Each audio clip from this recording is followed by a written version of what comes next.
Je tiens à remercier d'abord Anamet pour les efforts qu'il déploie jour et nuit pour mettre à la disposition de nous les techniciens et des producteurs par rapport aux prévisions météorologiques. Puisque ces prévisions nous permettent quand même, nous les techniciens d'abord, de voir comment faire pour aider les producteurs sur le terrain.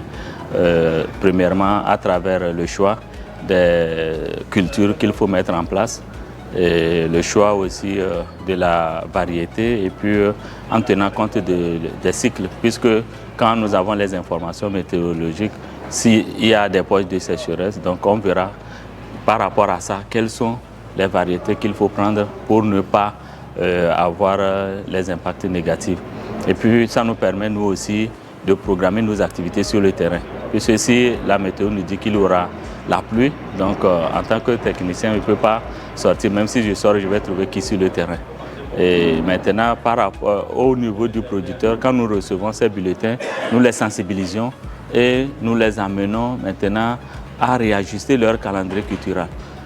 Puisque s'ils ont l'habitude de faire l'entretien, ceci, quand il y a les poches de sécheresse, on leur demande de ne plus faire certaines activités parce que ça, en faisant ça, ça peut agir sur le développement des plants.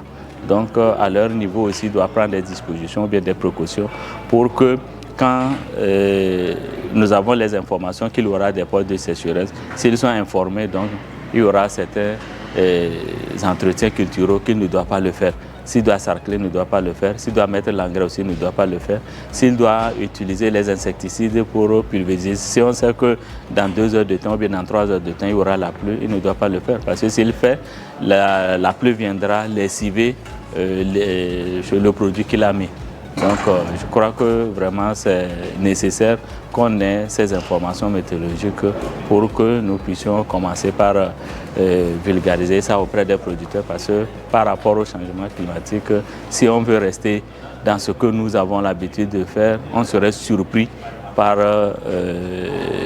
les anomalies et puis c'est nous qui sommes perdants.